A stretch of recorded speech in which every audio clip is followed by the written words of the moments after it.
Hello, everyone. My name is Mike Finoli, Vice President of Marketing at Assure, and today we're unpacking a new topic as we're early in 2022. Lots of legislative changes, and we're going to take a look at some of the big ones that we see changes in employment law.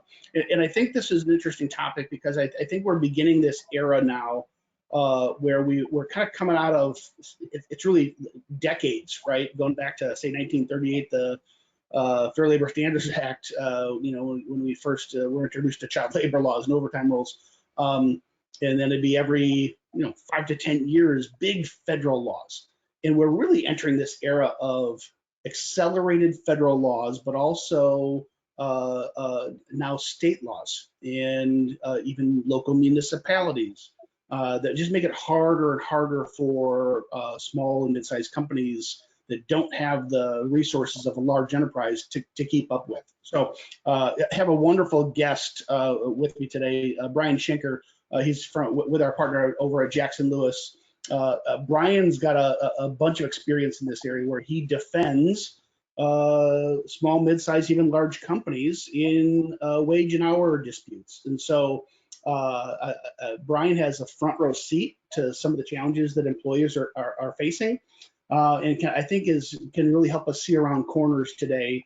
Certainly we're going to talk about some of the specific laws that have changed, but I almost view this as more canary in the coal mine of what's to come. So Brian, welcome. Really looking forward to our conversation today. Thank you for having me. Happy to be here.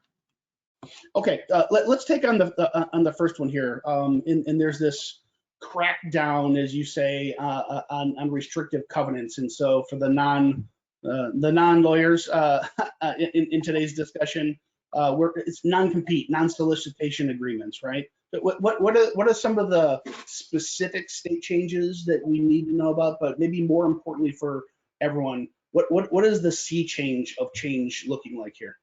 Right. So I think you nailed it. So basically, non-compete agreements are ostensibly meant to protect employer trade secrets and confidential information. But on the other side, they hamper employees' abilities to change jobs and find work, especially in the same field after a layoff. So there's been a lot of attention paid to these types of agreements recently, with the main focus on non-compete agreements. So far, we've seen 10 states plus the District of Columbia taking steps to curb the use of non-competes. Mainly with respect to low-wage workers. So, as we go through these, I think for employers to keep in mind, when they should use these agreements, right? They should be narrowly tailored generally to accomplish a business purpose. Some companies will just issue non-competes on a blanket basis, all employees, and that's not always the best idea. We really want to reserve these for people who are generally higher level, who generally have access to trade secrets. So, one of the most progressive laws we've seen come down on this is the Illinois Freedom to Work Act. It was passed a couple of years ago. But there have been amendments taking effect in January 1st of this year. And so in general, what this Illinois Freedom to Work Act does is it prohibits employers from entering non-compete agreements with low-wage workers. It renders those agreements void and illegal. So one of the big changes in that law this year was, number one, clarifying what a low-wage earner is, right. And two, it's done what almost no other laws in any state or jurisdiction have done, and started to limit non-solicitation agreements as well. So for the difference between a non-compete and a non-solicit is, right, a non-compete says to the employee, you can't work in this field within a certain geographical area for a certain period of time. What a non-solicit says is, this employee, during your employment and for some period of time thereafter, you won't solicit employees of the company, or you won't solicit vendors or customers of the company. So a non-solicit doesn't necessarily affect the employee's ability to make a living. So it's interesting that we've seen Illinois start to crack down on those types of agreements as well. Hey, Brian, when we use the word crackdown, obviously there's this emerging trend towards actual legislation that's cracking down.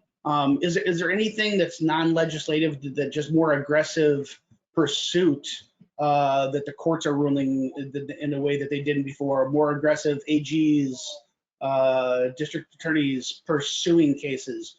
Is there anything there, or is this really just about a shift in the legislative environment? So I think it's both, right? So we have, like I said, there are about 10 states that have laws on the books now, but even other jurisdictions are starting to look at non-competes more carefully. And, they're really trying to ensure that the protections are, reasonable and are tailored to the business purposes. So what many courts do now, even where there are no laws on the books, is something called blue penciling. And that's something where, even if the court feels the non-compete agreement or non-solicit is overbroad, the court is allowed to then go in and say, all right, we're going to cut this down and make it more reasonable and enforce a different version of that agreement. So yeah, we've certainly seen courts do a lot of that, and that's one of the things where when you draft one of these agreements, employers should consider a provision, permitting the court to cut down the restrictions and still enforce it, because it's a way to still have the enforceability aspect and get the most out of the protections you can get. Yeah. Hey, Brian, something I think we talked a lot about internally, and we could probably have an hour-long discussion on each of these topics on the tangent I'm about to go down. But what do you see as the just emerging trend around? So a non-compete is an employer trying to restrict the employee. But as we now, depending what industry and your geography, we have a labor shortage, right? I mean, my hometown, you drive, there's a help wanted sign in every door. There are businesses, just normal day in, day out restaurants that close early and have days closed because they simply don't have the staff to keep the doors open. It seems like the power might be shifting to the employee simply based on the supply demand, and might impact employers' even ability to exercise their will in the form of non-compete. Anyway, what's your take on that? Yeah, that's certainly true. Non-competes, these agreements, they should typically be presented to the employee upon hire. So certainly there's probably now more pushback. I mean, these are always agreements that can be negotiated. And that's why, one of the big things we're seeing on, the state level is that these non-competes should not be applicable to low-wage workers, right? Because those aren't the ones with, who have access to the trade secrets. Those aren't necessarily the individuals who are going to leave your company and be able to cause damage to the company by going to a competitor. Right. So yes, what we see when these are used for higher level employees, executives, a lot of times there is some negotiation.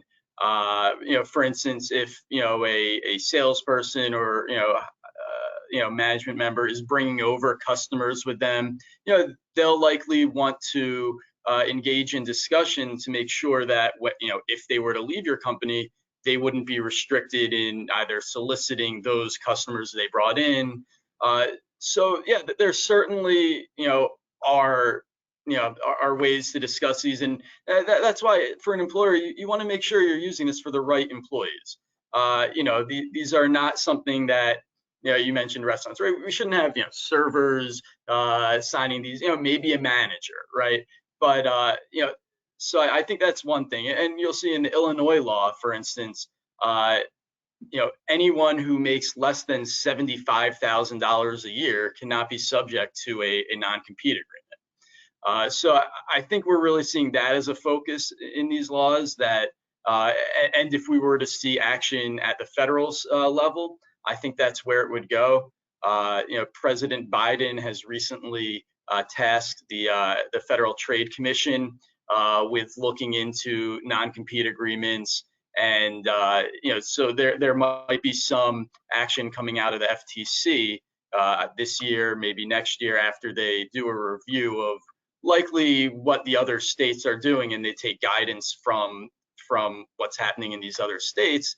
And so I think the two main things we'll see federally and probably from other states are, like I said, limiting non-competes to higher wage earners and cutting down the period of time. For instance, Oregon passed a law this year, right, which now will prohibit non-compete agreements longer than 12 months. Here in New York, that's not necessarily on the books as a law, but that's something, I've always counseled clients on, that, keep that term, the time, low, just enough to accomplish your needs, right? We're not going to have 2-3 year non-competes. Those may very well be found unreasonable. So I think we'll have shorter non-compete agreements for only higher level workers. I think we'll probably see, more litigation as this comes out, because employees who are subject to more restrictive ones are going to start challenging these. And even if there's not a law in the books, we'll see whether courts are going to hesitate in enforcing these, which, are to protect the company, but also, taking away someone's livelihood. It can be difficult. So that's why we want to, balance everything. And other than Illinois, that has restricted the non-solicitation agreements, I think that companies should really look to non-solicit agreements instead of non-competes to satisfy their needs, right? Because the non-solicit, you're getting the protection that your employee is not going to, solicit your customers or, take your department of your company with them to another shop. And you're doing that without preventing that individual from working once they leave. So I think non-solicits are definitely a way to go for employers. Confidentiality agreements, are a no-brainer. Those are not being challenged. Courts will uphold confidentiality agreements. So companies should really look to examine, what are my trade secrets? What's my important business information that would give others a competitive advantage if it got out there? Who are my employees who are exposed to that, who have that information? And then how can I narrowly tailor something to protect the company in a way that will likely be enforceable, if you have to go to court one day. Brian, let's close on this topic with maybe one last question for you. So in the backdrop of legislation, right? So if you don't do business in Illinois or Oregon, and there's nothing in there's no federal changes yet, but there's a sea change that's happening, right? On the other side, we see the supply demand of a labor shortage where employees have more power. What practical advice would you give to small, mid-sized, growing companies today as they think about this?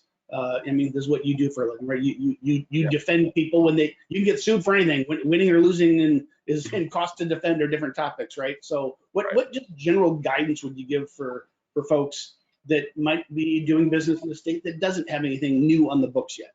Right. So my suggestion would be to, if you're going to use non-competes, to tailor them, narrowly. Like I mentioned, I think that non-solicits can be used to accomplish a lot of the goals these companies really have, and that if you're going to look at non-competes,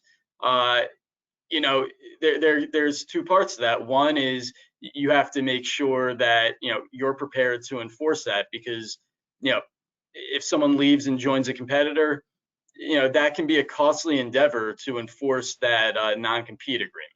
Right, you're going to have to send a letter. Hopefully, it gets resolved at that stage. If not, you're talking about litigation. So, less restrictive things like non-solicits can be more helpful and lead most likely to less litigation. And also I think companies should look at it on the other end. When you hire someone high level who might be bringing in customers to your company, you also want to look to make sure that they weren't subject to a non-compete before they, when they came to you, so that you don't get involved in their prior employer's enforcement. So I often recommend that companies have a new employee sign a document basically attesting to the fact that they're not subject to any restrictive covenants that they know of that would prevent them from working. So I think companies should look at it from both sides. And right, I mean, if you're going to impose harsh non-compete provisions, you have to be prepared that employees are, one, not going to want to work for you, and two, if they do, you're going to wind up needing to enforce those. And even if you're in a jurisdiction where there's not a law in the books, but the courts are still going to look to how reasonable the restrictions are in light of the business interests. So something that's tailored in scope geographically, in time, and in the scope of the type of business is what's going to help a company have something that's enforceable, and also probably have an agreement that employees would be willing to sign.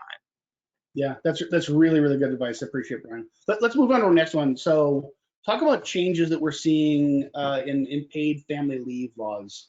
I think it was, 1993 was it Clinton Family Medical Leave Act was first passed at the federal level, but we're seeing changes kind of happening state by state in this, after maybe a couple decades of no material change, is starting to evolve again. Right, we definitely have. I think one of the first really progressive and comprehensive family leave laws was in New York State, and many other states have since followed. And basically, these have been done at both the local level and the state level in the past few years. And these jobs, I guess, just to recap, provide eligible employees with sometimes job protected, other times just paid or unpaid time off to, for instance, bond with a newborn, or care for a sick family member, or provide family assistance when a family member is deployed in the military.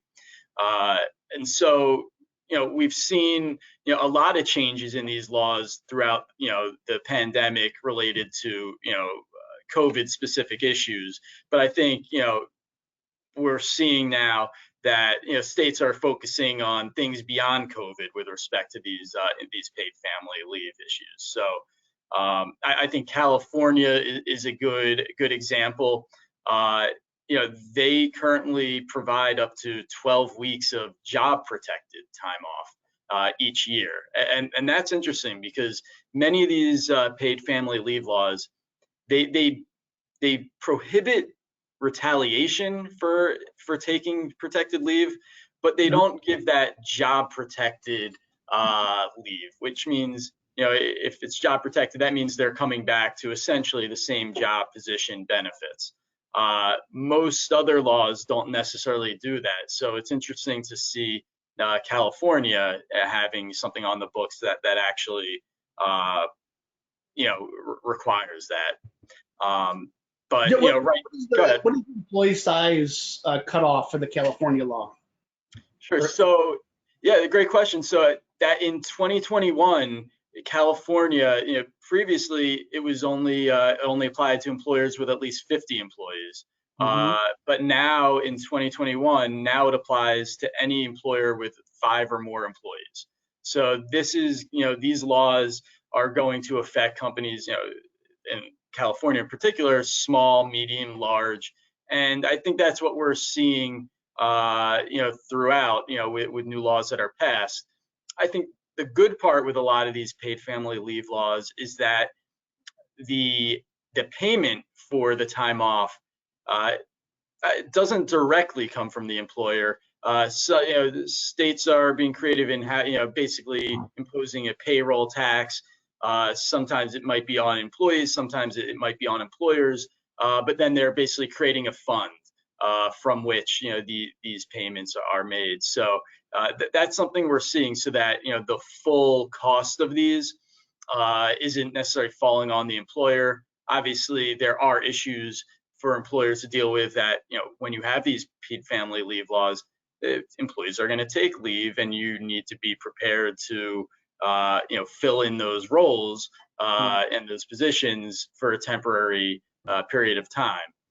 So that's the main impact, I think. So let's stay on California for a second.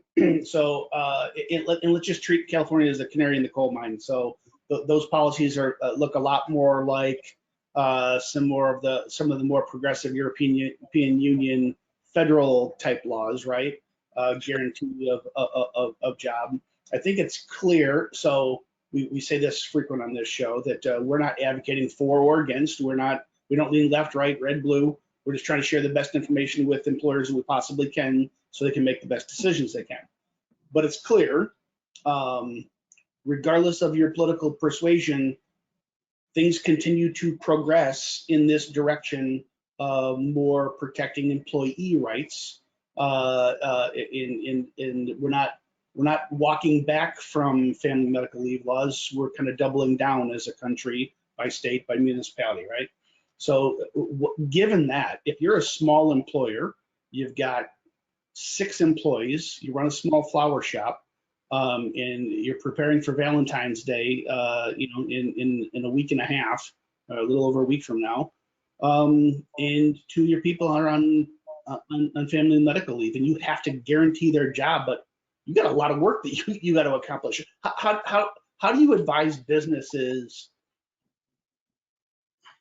handle this, hiring people but still guaranteeing the employment for those who are out on legitimate leave? This is not going to be easy for small businesses, especially.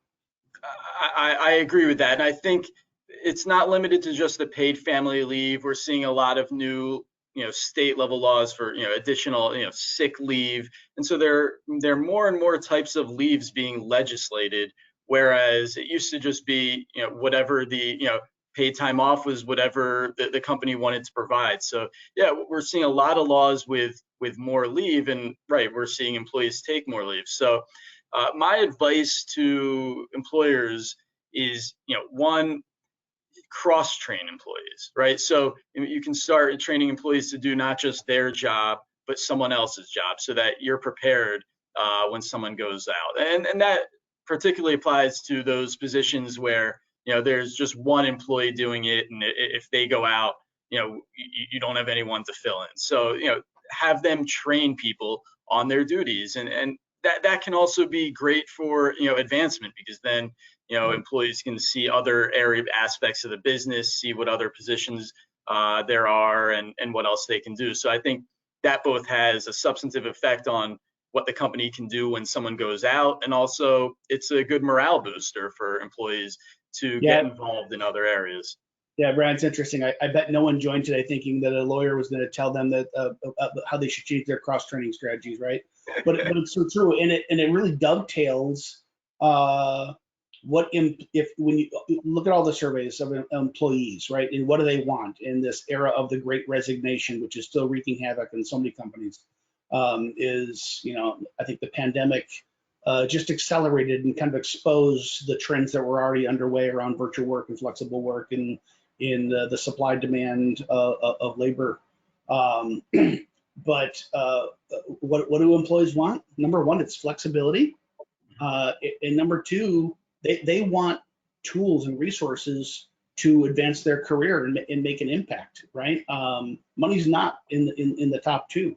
And so this is a way, by cross-training employees, it's not just a way to protect yourself against somebody taking leave and, oh my gosh, how are you going to handle that when that happens? It really does align to the mega trends of what employees want as well. Right. So I know there's laws in DC, New York, California. What is there anything specific you want to say about those, Brian, or maybe just kind of wrap, just in general, how would you advise small, mid-sized, growing companies how they should get ahead of this in plan for policy changes around paid leave or even unpaid family leave? Sure. Well, I think first is that I think small and mid-sized employers should, to some extent, welcome these laws because, right now, without these paid family leave laws, there are a lot of benefits that large companies are able to provide that small and mid-sized companies just simply, aren't able to provide if they have to fund those policies themselves. So, to some extent, these laws will even the playing field as to the benefits that a small company is providing versus a large corporation. So I think, that's a positive way to look at it for companies. It's an interesting angle, right? For when you started to say we should embrace these things, I can just imagine hair standing up in the back of the necks of some of our more right-leaning audience that doesn't want any government involvement. But that's from just an employer competitive in a labor shortage, a war for talent, if you will. It does help flatten the playing field for you to compete with big companies because you got to all offer the same thing, right? Right, and especially when these paid family leaves are being funded through employer or employee contributions, where the company isn't footing the full bill. Right. But I think it's also a good reason for companies to just look at their own policies, even if you're in a jurisdiction that doesn't have paid family leave yet. I think it's important for companies to look at what their PTO provides. And I think that's something that's often overlooked by companies, but I think that employees now, when we have this labor shortage and they're looking to go to firms, they're looking at what benefits are being provided. So I think companies would be wise to look at their own policies and make sure that they're competitive with the PTO and benefits they're providing. And I think something that we'll see coming is more paid family leave covering pregnancy issues. For instance, the Washington D.C. Paid family leave law just it includes prenatal leave, 2 weeks of prenatal leave in addition to parental and family and medical leave. So I think that's something we'll also see. And again, there's always a crossover between these paid family leave laws and the federal, state, and local disability laws. So it's good for companies to look at their policies as to those various things, because sometimes it might not be paid leave, but you might need to provide some type of leave as an accommodation to employees. So it's important to know these things are on the way, not to be surprised by them, and that before they come, look internally, see if the benefits you're providing are competitive. Because like you said, the salary that employees are getting isn't the only important thing to them anymore. There's a lot more that goes into it. Right. Okay, let's move to our next one, anti-discrimination laws. It's what, 1963 wage discrimination became illegal, 1964 Civil Rights Act, 1966 age discrimination. So 1990 American Disabilities Act. So it's been illegal to discriminate for a long time. So what's changing in this area? Sure. So I think obviously throughout COVID, we've seen the proliferation of religious accommodation requests, which were a thing that we rarely saw before. We would get disability accommodation requests, but religious accommodations were few and far between. So I think that's one thing we've seen. But as far as what states and localities are focusing on, we're seeing a number of different things, and it's really all about expanding protected categories. And one of the things that a number of states have done is what Oregon has just passed for 2022, which is to include within race discrimination physical characteristics that are historically associated with race, including natural hair, hair texture, hair type, protective hairstyles. That's been something that a number of states, California, New York, New Jersey, Virginia, Colorado, I think Washington State, and many cities have extended their anti-discrimination laws to include protections for hair. So I think that's something that we'll definitely see, and that ties closely with a valid dress code.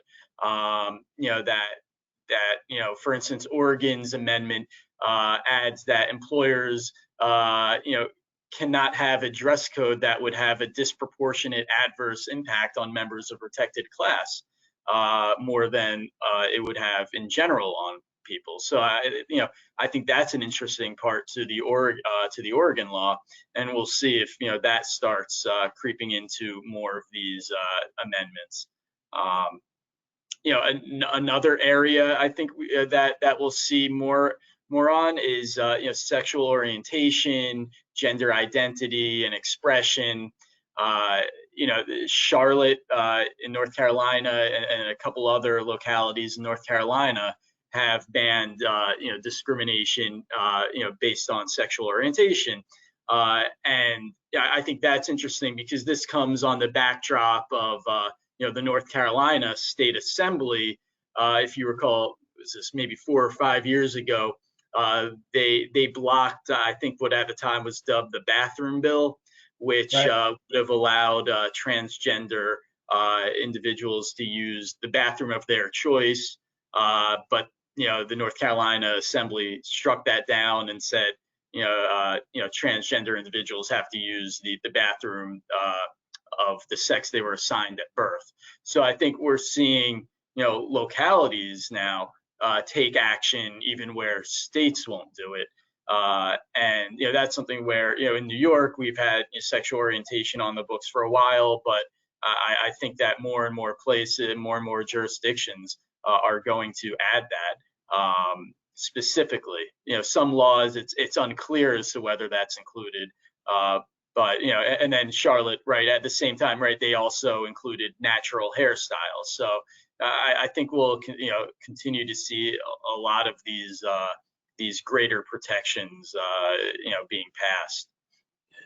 Brian, what I want to explore this a little bit deeper, because one of the things that seems to really, and it's always been maybe a little bit of a thing, but it's this legislative and executive order regulation at the not just federal versus state, but the local level, right? So you bring up the example of Charlotte, passing law that's different than the state of North Carolina, and I think we don't want to enter a political discussion, but this obviously was a hot topic it has been around like mask mandates and social distancing and testing and vaccination, where that quite literally a local, sometimes very small municipality is in direct conflict with the county, which is in direct conflict with the governor.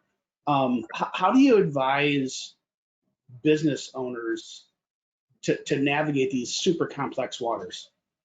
Sure, it's difficult. It certainly is, because I think what we're seeing is, right, the federal level will kind of set the floor as to what's required. Then states might go beyond that, and then cities might even go further.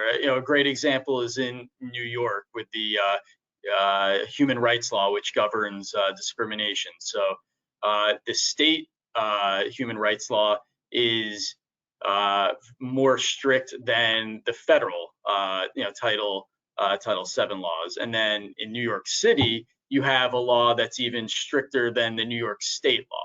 So I think as you narrow it down and get to the smaller and smaller jurisdictions, we're seeing stricter and stricter rules regarding discrimination.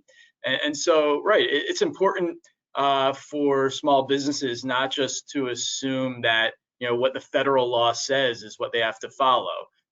Sometimes those federal laws are what get the attention, whether it's the ADA or Title VII, right? Those aren't necessarily the only laws that you need to pay attention to. So it's important for companies to be aware of in their jurisdiction, or if they're expanding into another city or state, what are the laws there? If a company, we have this all the time. I was talking about New York City. If you have a company with a location outside of the city and inside of the city, then you have different training requirements for sexual harassment. You have different laws that apply. So it can be difficult. What I always recommend is to have these policies in writing, so that not only does the company, does your business, do you understand what the laws require and what they don't require, but you set the expectations for your employees as to what the law says.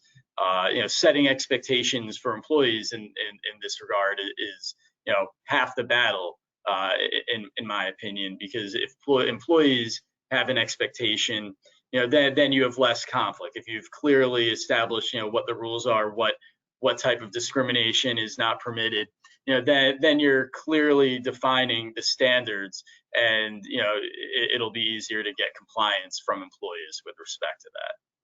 Yeah, it's something that so Mary Simmons, VP of our HR consulting practice, regular guest on the show, she and I have talked about this a lot, that when there's conflict, or maybe not even direct conflict, just ambiguity.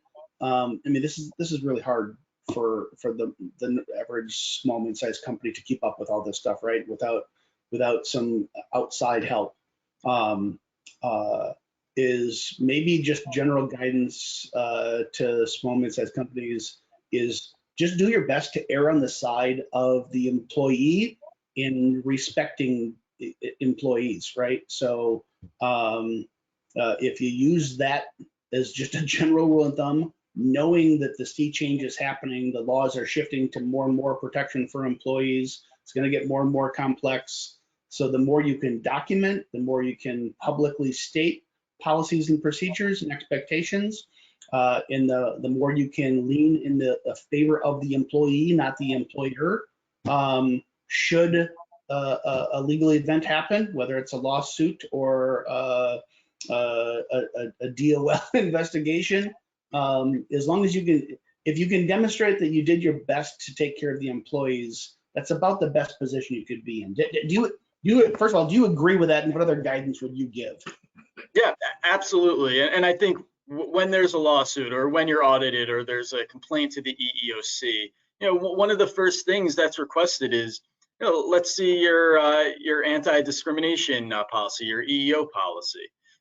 So I think those are very important to have, and I think, right, you want to make sure you're including all the protected categories in that. And yeah, so like you said, if you get a complaint from an employee and it's about a sexual orientation issue, and maybe sexual orientation isn't a protected category in your jurisdiction yet, that doesn't necessarily mean you ignore the issue and say to the employee, you're out of luck.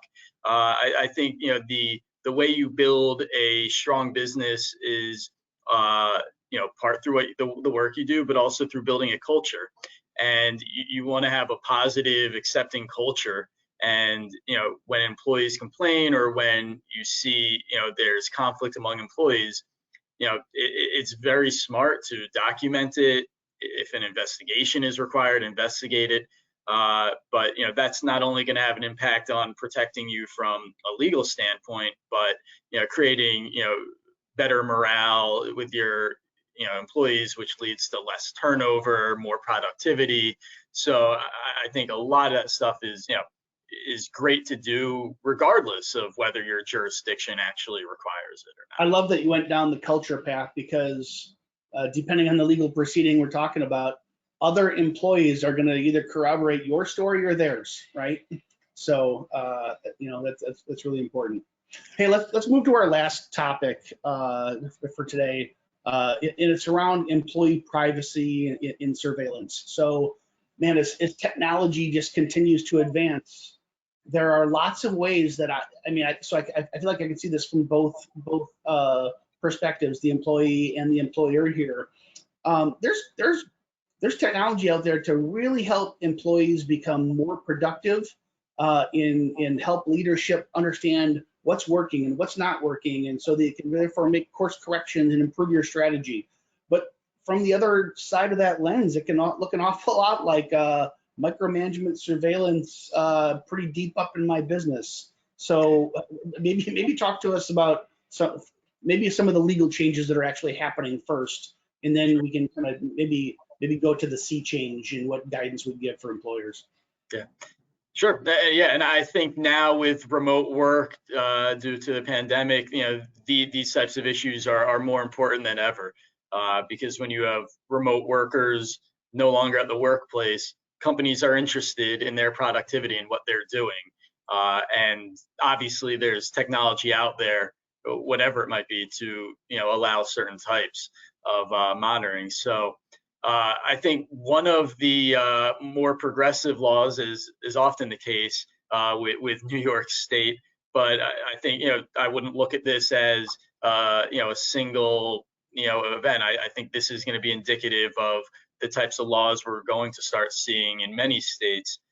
Is that starting in May of 2022, employers in New York State will be required to provide notice to employees at hire, notifying the employee if the company is going to monitor their electronic communications or devices. This includes intercepting phone calls, monitoring emails, internet usage, basically monitoring the use of any company provided electronic device. And so that's something brand new that we've seen. There have been a few other states, but so most of these are focusing on notice.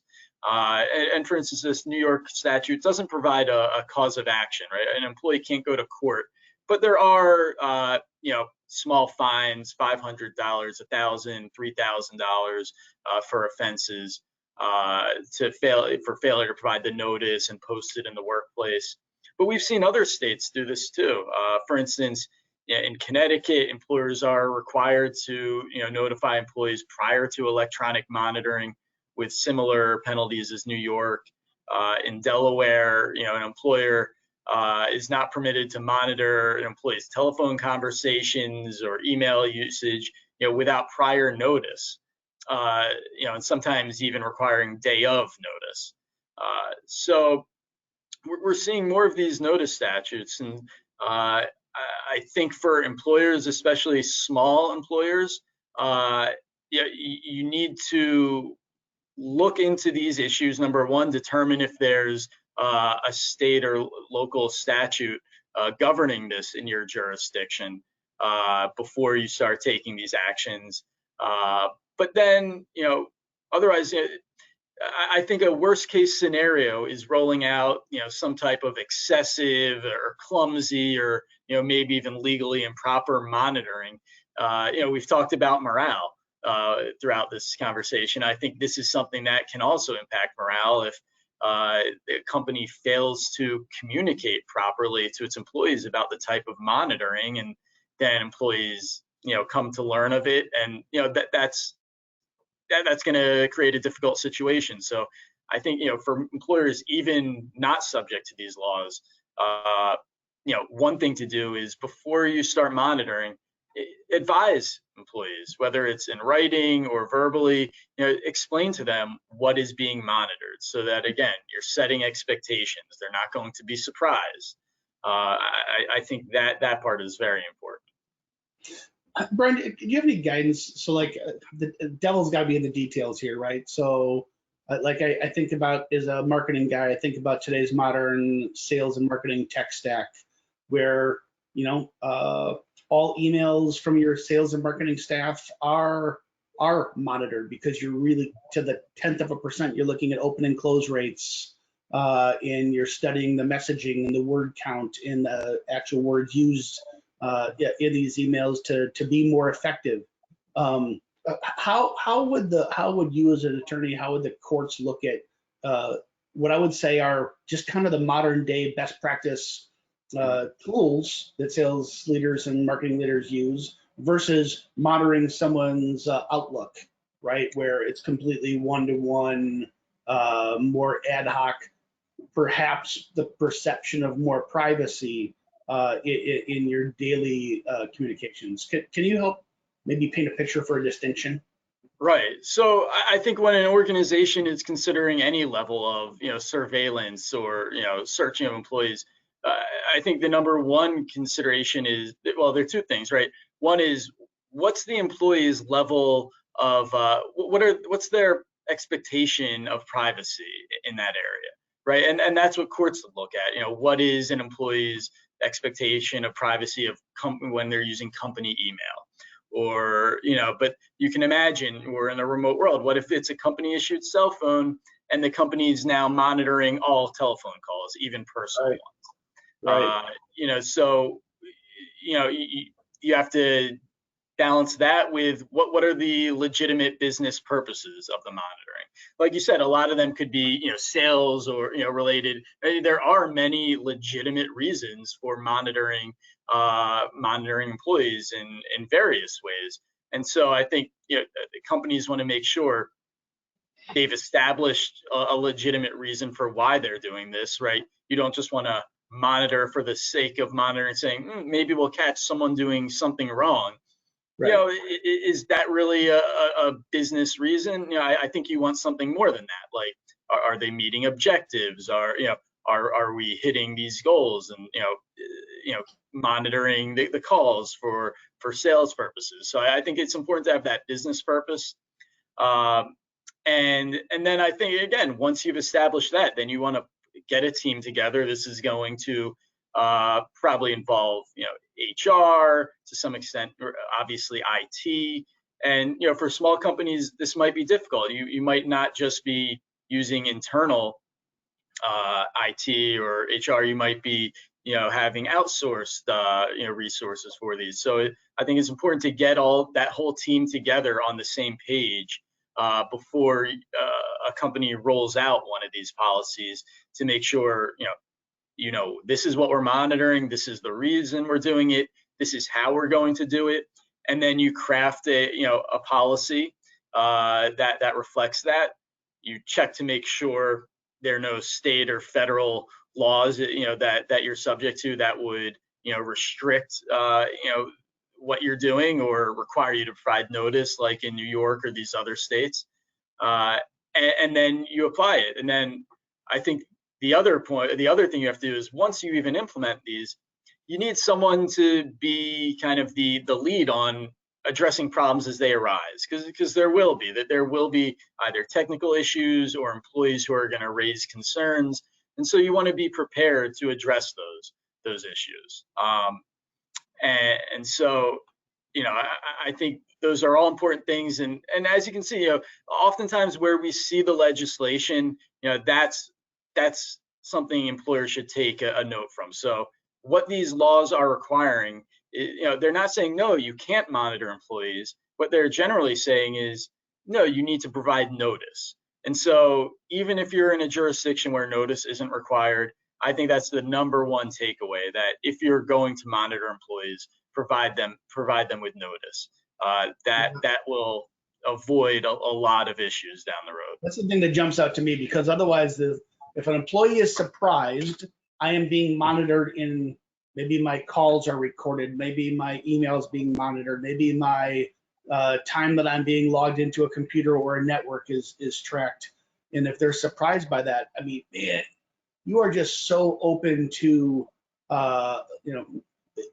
it can be discrimination. You are tracking that on me because I am a member of this protected class. It could be retaliation. It's like, I spoke up, I spoke truth to power in last week's meeting, and now you're investigating that as a form of retaliation against me, and I'm not a protected class, right? I think, as I'm hearing you, just being as transparent as possible and setting good expectations as possible is probably, outside of following explicit local and state laws, transparency and communication might be the most important thing you do. Am I on the right track there? Yeah, absolutely. And I think you made a great point about the discrimination retaliation aspect, because I've certainly seen instances where, for instance, an employee makes a protected complaint, whether it's say of unpaid wages, discrimination, and then in response, the company starts monitoring them more closely than others. And that's a condition of employment. That's something that could be retaliation. So it's important that these are blanket policies that maybe it doesn't apply to everyone in your company, maybe it's certain departments, but you generally want to avoid selecting individuals for this type of monitoring. Perhaps there's some non-protected reason, that they've made mistakes in the past, or there's been a specific issue. But if you're going to select individuals for monitoring that others aren't subject to, be sure that you've documented a reason for doing so, because yes, these could certainly lead to retaliation or discrimination claims where some people are singled out.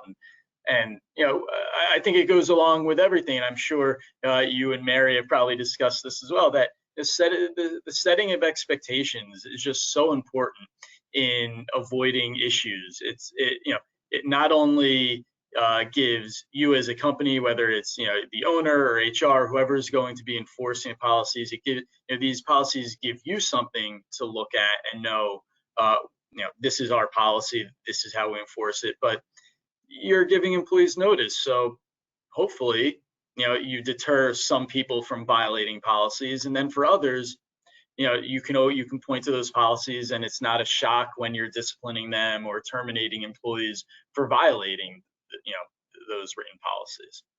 Yeah, very good. So I think maybe I want to give my recap here, and then I'd invite you if you could as well, Brian. So as I think about this, the shift from one or two times a decade some major federal law to now it's an accelerated rate, now partially pandemic induced at the federal level, but still I think there's an acceleration of federal regulation. But the real killer for most small mid-sized companies is the trend towards state and now local municipalities taking FMLA or discrimination is a perfect example. The Charlotte having a different policy, city of Charlotte having a different policy than North Carolina, different policy incrementally than federal. So on one hand, almost impossible for small and mid-sized companies to keep up with all this. But it's like if I'm speeding down the road and I'm going 55 miles an hour, I think I'm going the speed limit, but I get pulled over by the police, and it turns out I was actually in a 35-mile-an-hour zone. My ignorance of the law is not an excuse. But if I'm respectful to the officer, if I point out that there's no signs or whatever, the chances are going to be that he or she is going to be more lenient with me, right? My assessment here is if we exercise good judgment and always err on the side of respect to employees, and we are as transparent and public in our documentation, whether it's policies, procedures, as possible, then you at least set yourself up for the least chance of getting in trouble, both with employees in creating a bad culture and more importantly, creating a good culture by doing those things, but also as an insurance policy to keep yourself out of hot water. It's just a matter, it's not a matter of if, it's a matter of when you're going to face a DOL, EOC audit, or an employee is going to sue you for a silly, frivolous reason. There are going to be instances, if you're in business long enough, that as much as anything, it's preparing yourself to avoid really costly, expensive litigation, even when you're right. Anything you'd want to recap on our conversation today, Brian? Yeah, I think that's great. And one of the things I often get asked by clients is, how do I avoid getting sued, or how do I avoid getting a claim against me? And you can't, right? There's no way to prevent an employee from making a claim. What you can do is to the best you're capable of, and you find out what the laws are, you have the written policies, and you apply those. And that way, and you document things, right? And then when something happens, then you can turn around and say, no, we followed the law, and this shows that we have.